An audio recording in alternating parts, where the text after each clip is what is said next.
Hello, my friends. Welcome back to Easy English Stories. I hope you are having a peaceful and wonderful day.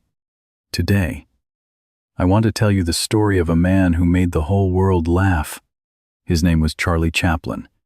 He was an actor, a filmmaker, and one of the most famous artists in movie history, but his life did not begin with fame. It began with poverty, hunger, loneliness, and pain. Charlie Chaplin was once a poor boy in London. Sometimes he had no money. Sometimes he had no safe home. Sometimes he had very little food. But later, this poor boy became a symbol of laughter, hope, and silent cinema. In this story, you will learn how Charlie Chaplin changed his pain into art. You will also practice English, listening with simple words and clear sentences. So sit back, relax, listen carefully, and enjoy the story. To understand Charlie Chaplin, we must go back to the streets of London, where his difficult story began. Charlie Chaplin was born in London, England, in 1889. His full name was Charles Spencer Chaplin Jr. Today, many people remember him as a great artist.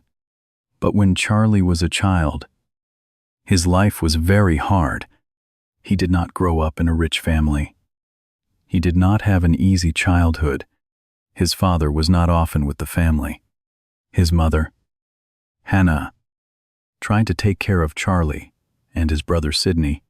She was a singer and a performer, but she did not earn much money. Sometimes there was not enough food. Sometimes there was not enough money for a safe home. Charlie saw poverty when he was very young. He saw fear. He saw sadness. He saw how difficult life could be for poor people. But these difficult days stayed inside him. Later, they became part of his art. Charlie did not know it yet, but his pain would one day help him understand the world, and soon, life became even harder when Charlie and his brother were sent to a place no child wanted to go. Life became even harder for young Charlie. His mother became sick. She could not always sing, and without singing, she could not earn enough money. The family became poorer and poorer. Sometimes, Charlie and his brother Sidney had no safe place to stay. They were still children, but they already knew hunger. They already knew fear. They already knew shame. When Charlie was still young, he and Sidney were sent to a workhouse. A workhouse was a place for very poor people. It was not a warm or happy place. The children had to follow strict rules. They had little food. They slept in cold rooms. They missed their mother. For a child, this was a painful experience. Charlie felt small. He felt powerless. But even in this dark place, something important was happening inside him. He was watching people. He watched how poor people walked. He watched how sad people smiled. He watched how people tried to keep their dignity, even when life was hard. Later, these memories would become part of his films. In the workhouse, life was cold and difficult. The children were often sad. They missed their families. They missed warm rooms. They missed simple, happy days. Charlie was sad too, but Charlie had something special inside him. He could watch people very carefully. He watched how people walked. He watched how they moved their hands. He watched how they looked when they were tired, proud, afraid, or happy. Then, Charlie began to copy these movements. He made funny faces. He walked in a silly way. He pretended to fall. He made the other children laugh. For a short moment, they forgot their hunger. They forgot their fear. They forgot the cold room around them. Charlie felt something new. He felt that laughter had power. Laughter could not change everything. But laughter could give people a little light in a dark place. This was the first spark of Charlie's comedy. Soon, this small gift would lead Charlie to the stage, where his real journey began. Charlie's life was still difficult, but now he had something to hold on to. He knew he could make people laugh, and slowly, this small gift led him toward the stage. In London, there were many small theaters and music halls. People went there to watch singers, dancers, actors, and comedians. For poor people, the theater was a place of escape. For a short time, they could forget their problems. Charlie understood this feeling very well. He knew what it meant to need laughter. When he was still young, Charlie began to perform. At first, he did not have much experience. He was nervous. His body was small. His clothes were simple. But when he moved, people watched. When he made a funny face, people smiled. When he walked in a strange way, people laughed. Charlie began to learn an important lesson. On stage, you did not need to be rich. You did not need to be powerful. You only needed to make people feel something. For Charlie, the stage became a new world. It was a place where a poor boy could become someone important. As Charlie performed more, he began to understand something important. Words were not the only way to tell a story. A face could tell a story. A walk could tell a story. A small movement of the hands could tell a story. Charlie watched people everywhere. He watched people in the streets. He watched people in theaters. He watched rich people and poor people. He watched how they stood, how they walked, and how they tried to hide their feelings. Then he used these small details in his performance. If he wanted to show pride, he lifted his head. If he wanted to show fear, he made his body smaller. If he wanted to show sadness, he slowed down his walk. If he wanted to show hope, he kept moving forward. This was Charlie's special language. It was not a language of words. It was a language of movement. And because it did not need words, people from many countries could understand it. A person in England could laugh. A person in America could laugh. A personne in France, Japan, or Brazil could laugh too. Charlie was learning how to become universal. He was learning how to speak to the world without using words. Soon, this silent language would take Charlie far away from London, across the ocean, to a new world called America. Charlie kept working on stage. He performed again and again. Every show taught him something new. He learned how to make people laugh faster. He learned how to hold the attention of an audience. He learned how to use silence, timing, and movement. Slowly, Charlie became better and better. Then, a big opportunity came. Charlie joined a famous comedy group called the Fred Carno Company. This company performed in many places. It gave Charlie more experience and more confidence. And then, the company took him across the ocean to America. For Charlie, this was a huge moment. He was leaving the streets of London behind. He was leaving his old pain behind. But he was also stepping into the unknown. America was big, fast, loud, and full of dreams. Charlie did not know if he would succeed there. He did not know if people would understand his comedy, but he knew one thing. He had to try. When Charlie arrived in America, everything felt different. The streets were wider. The buildings were taller. The theaters were bigger. The audiences were new. But Charlie carried something with him. He carried his memories of London. He carried his hunger, his pain, and his humor.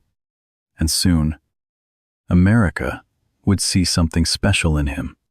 Then, one day, Charlie's life changed again. A man from the movie world watched him perform. His name was Max Sennett. He worked in comedy films. At that time, movies were still young. There was no sound in most films. Actors did not speak on screen. They had to tell stories with their faces, their bodies, and their movements. For many actors, this was difficult. But for Charlie, it was perfect. He already knew how to make people laugh without many words. Max Sennett saw this special gift. He believed Charlie could be good in movies, so he invited Charlie to work at Keystone Studios in California. This was a big chance. Charlie accepted the offer, but when he arrived at the studio, he felt unsure. The movie world was very different from the stage. On stage, Charlie had to move big so the audience could see him. But in front of a camera, everything was closer. A small look could be important. A small movement could tell a story. Charlie had to learn a new way of acting. At first, it was not easy. He did not fully understand the camera. He did not fully understand film timing. Sometimes, he felt lost. But Charlie was not afraid of learning. He watched. He practiced. He tried again and again. Slowly, he began to understand the camera. He learned that the camera could see small emotions. It could see fear in the eyes. It could see hope in a smile. It could see sadness in a slow walk. This was important for Charlie, because his comedy was not only about falling down, it was about feeling human. And soon, inside this busy movie studio, Charlie would create the character that changed his life forever. Then, one day, Charlie walked into a dressing room. The studio needed a funny character. Charlie did not have much time. He had to choose a costume quickly. He looked around the room. There were many clothes, hats, shoes, and small objects. Charlie began to pick strange things. First, he chose a small jacket. It was too tight for him. Then, he chose very large pants. They were too big for his body. He found a pair of big shoes. They looked heavy and funny. He put a small hat on his head. Then, he picked up a cane. Finally, he added a small mustache. Charlie looked in the mirror.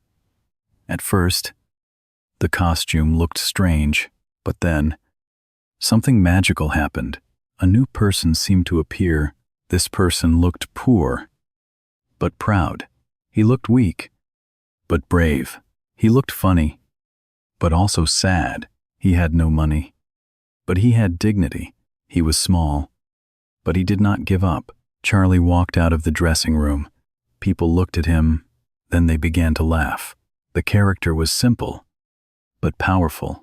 This was the birth of the Tramp. The Tramp became Charlie Chaplin's most famous character. He wore old clothes. He carried a cane.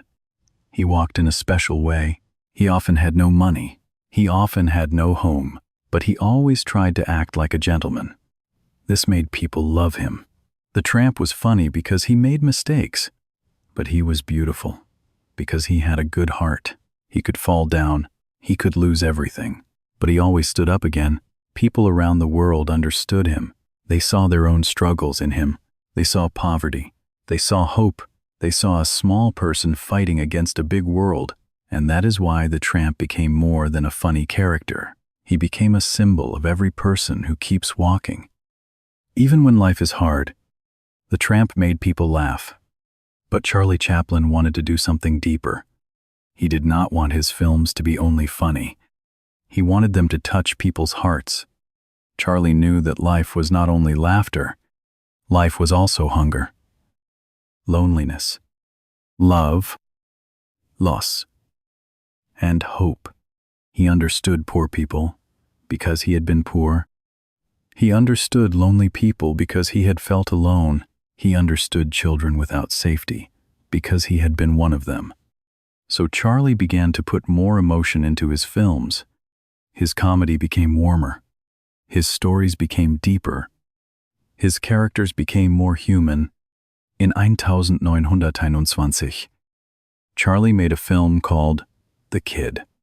It became one of his most important films. The story was about the tramp and a poor child. In the film, the tramp finds a small child and takes care of him. He is not rich. He is not powerful. He does not have much to give, but he gives the child love, care, and protection. This story felt very close to Charlie's own life. He knew what it meant to be a poor child. He knew what it meant to need someone. He knew what it meant to want a family. When people watched The Kid, they laughed. They laughed at the tramp's funny movements. They laughed at the small problems and funny moments. But then, something different happened. They also cried. They cried because the story felt real. They cried because the child needed love. They cried because the tramp tried so hard to protect him. This was Charlie's special power. He could make people laugh and cry in the same story. He showed that comedy could have a heart. He showed that funny people could also carry deep pain. The Kid helped Charlie become more than a comedian. It helped him become a great storyteller. From that moment, people did not only watch Charlie for jokes. They watched him because he made them feel human. After The Kid, Charlie Chaplin became more than a funny actor. He became a serious artist. He wanted every film to feel honest. He wanted every scene to have meaning. He wanted to decide how his stories were made. But in the movie business, this was not always easy. Big movie studios had a lot of power. They controlled the money. They controlled the schedules. They controlled many actors and directors. They wanted films to be made quickly. They wanted films to make money. But Charlie was different. He did not want to rush his work. He wanted time. He wanted quality. He wanted creative freedom. Creative freedom means the power to make your own artistic choices. Charlie wanted to choose the story. He wanted to choose the actors. He wanted to choose the rhythm, the emotion, and the ending. He wanted his films to be more than entertainment. He wanted them to become art. So in 1919, Charlie Chaplin made an important decision. He joined with 3 other famous film artists, Mary Pickford, Douglas Fairbanks, and D.W. Griffith. Together, they created their own film company. The company was called United Artists. This was a very bold idea. At that time, most actors worked under big studios. They did what the studios told them to do. But United Artists gave Charlie and his partners more control. They could make the films they truly wanted to make. For Charlie, this was a dream. He had started life with almost no control. As a child, poverty controlled him. The workhouse controlled him. Hunger controlled him. But now, he could control his own art. This freedom changed his work. His films became richer. His stories became deeper. His comedy became more emotional.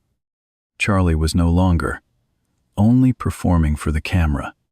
He was building a world inside each film. He was becoming an artist with a voice.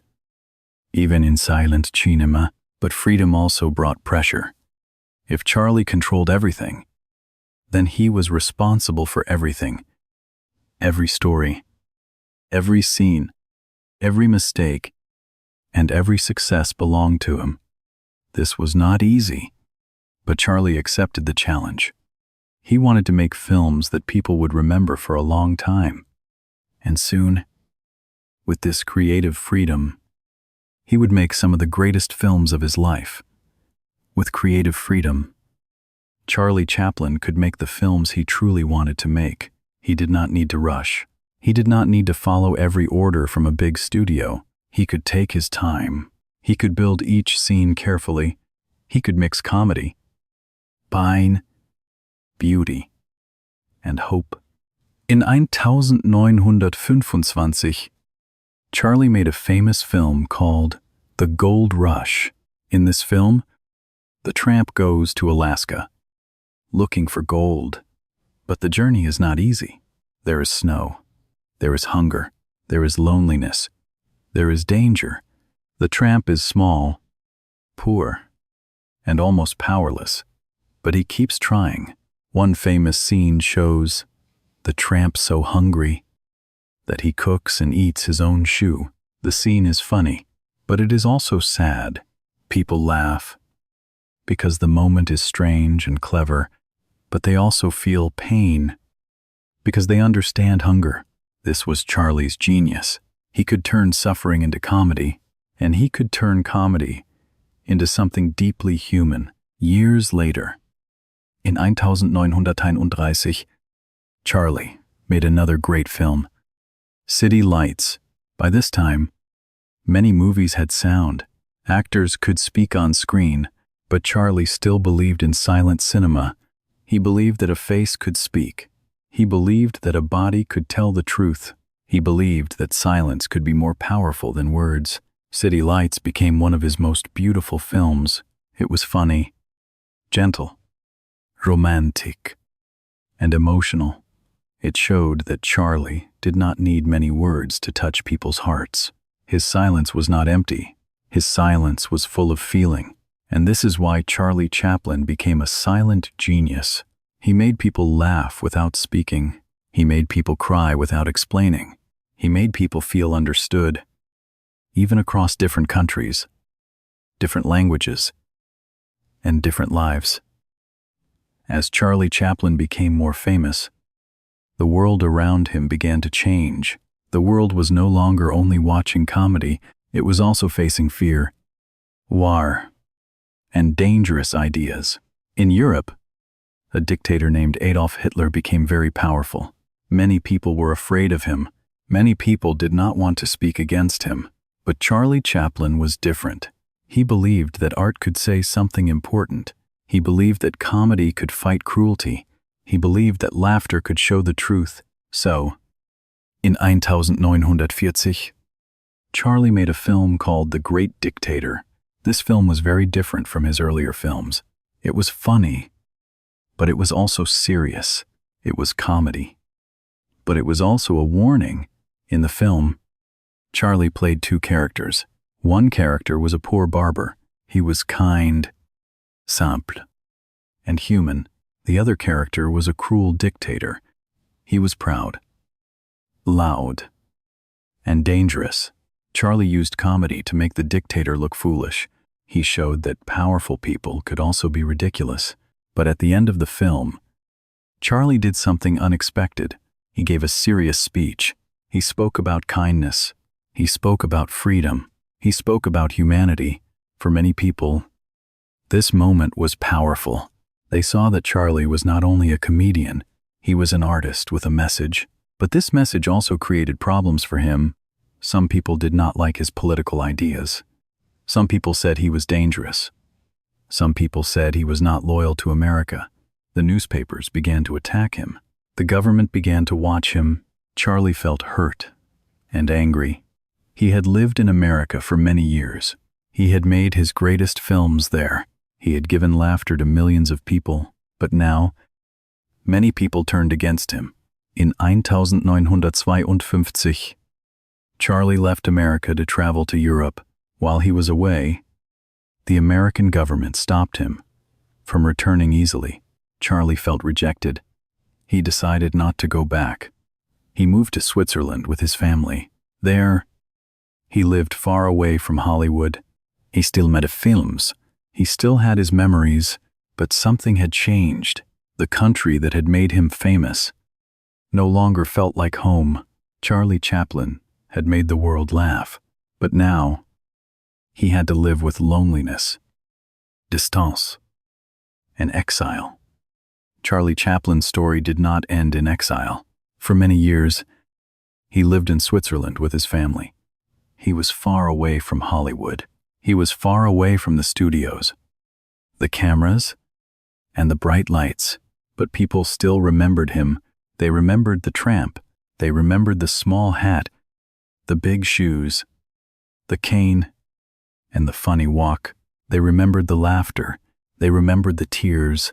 They remembered how Charlie made them feel human. Then, in 1972, something important happened. Charlie Chaplin was invited back to America. He returned to receive a special award for his lifetime work in film. By this time, Charlie was an old man. His hair was white. His body was slower, but his eyes were still bright. When he walked onto the stage, the room became emotional. People stood up. They clapped. They clapped for a long time. Some people cried.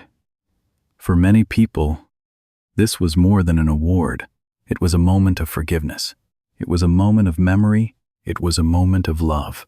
America remembered the man who had given the world so much laughter. Charlie stood on the stage and said only a few simple words, but the feeling in the room was very deep. After that night, Charlie returned to Switzerland. He spent his last years with his wife, Ona, and their children. He lived quietly. He had family. He had memories. He had a long life behind him. On Christmas Day, 1977, Charlie Chaplin died. He was 88 years old, but his story did not die. His films continued to live. His character, the tramp, continued to walk across time, across countries, and across languages. People still understood him. Charlie Chaplin taught us an important lesson. You can begin with very little. You can face hunger, sadness, fear, and rejection. But if you keep learning, keep working, and keep creating, your pain can become something beautiful. Charlie turned silence into language. He turned comedy into emotion. He turned a poor man with old clothes into a symbol of hope. And that is why the world still remembers him. Now, let's think about our English learning. When you listen to a story in English, you do more than learn words. You learn sounds. You learn sentence patterns. You learn emotion. You learn how English can tell a human story. So, listen to this story again. The second time, you will understand more. The third time, you will remember more words. And slowly, your English listening will become stronger. Now, I have one question for you. What did you learn from the story of Charlie Chaplin? Please write one simple sentence in English in the comments.